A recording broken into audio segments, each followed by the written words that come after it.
Buddha came to him. Buddha came to him and told him, be more mindful, Moggallana. And then because he knows that the Buddha is looking at him all the time, so he has to put in extra effort. That's how he attained arahanthood in 7 days.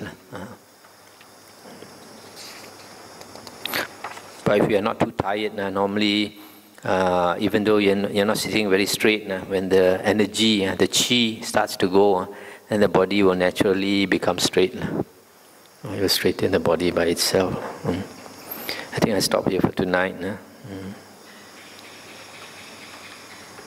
Anything to discuss? Okay, can I ask a question related to the next class? I just want to say, because there's one night when Sunday was reading and then over the time he said, find great joy, and take great joy in reading the Sutta. But also for me, when I listen to the Sutta, when I read the Sutta, I doesn't find there's a lot of joy for me. My feeling is I just want to know, because it's the first time I'm coming to the Sutta.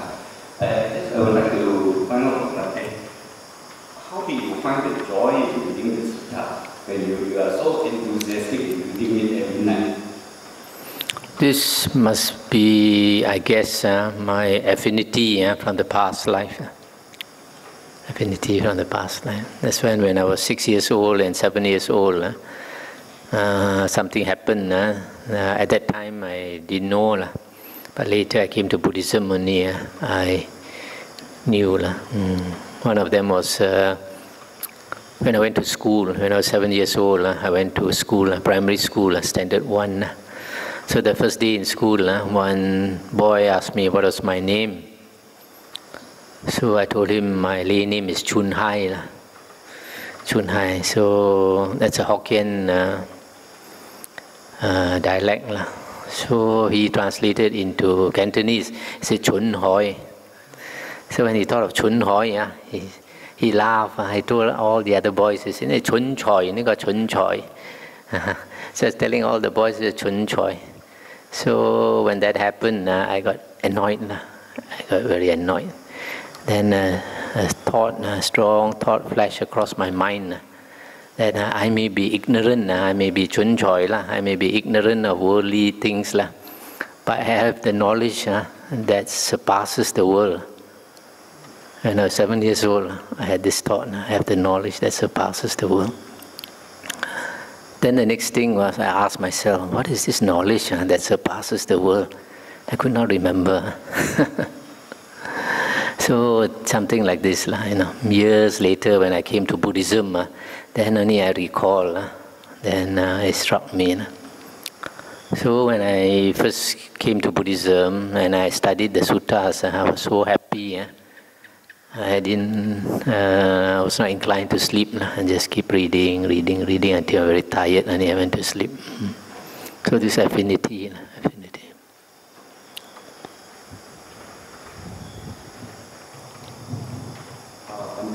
How do we raise our enthusiasm in reading the sutta?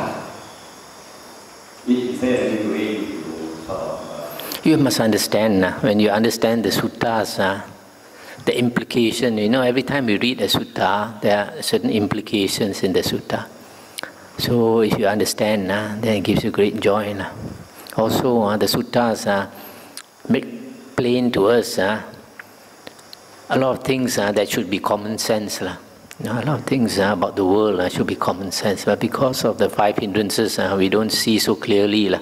Our mind is blur. So when the Buddha says something, then it strikes us.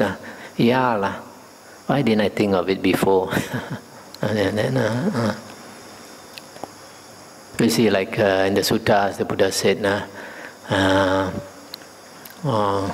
loved ones give us pain. Those that we love give us pain.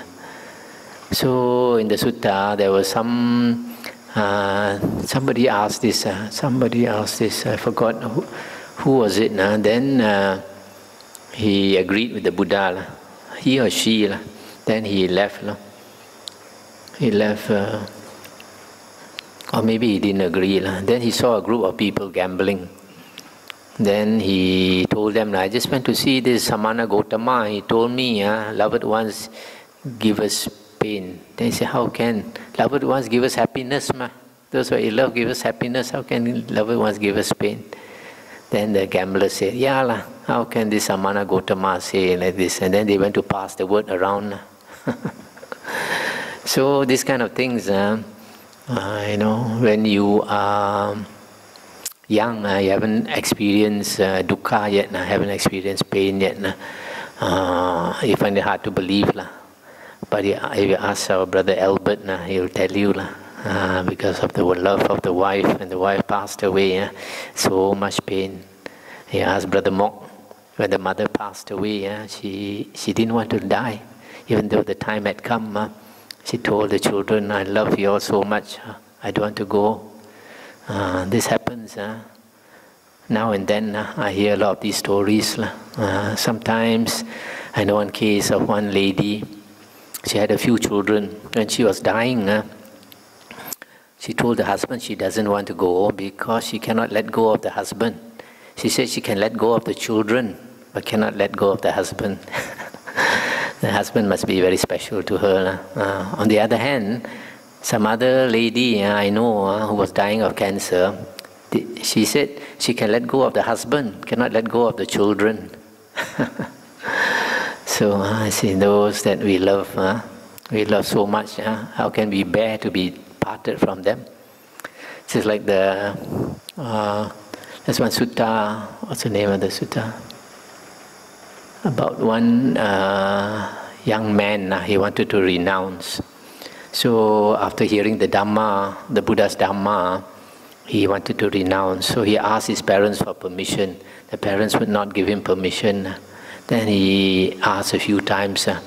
Then the mother said, we love you so much, how can we let you go?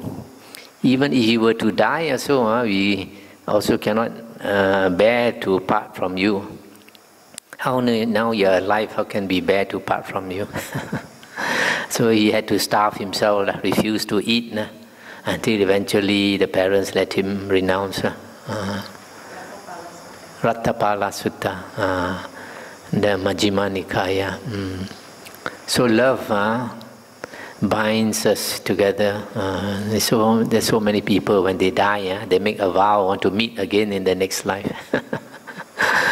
Whether they meet or not, nobody knows. Even they meet also, they may forget. So love, these things like this. When we don't understand the Dhamma, we want to cling to love. When you understand the Dhamma, then you know you have to be careful.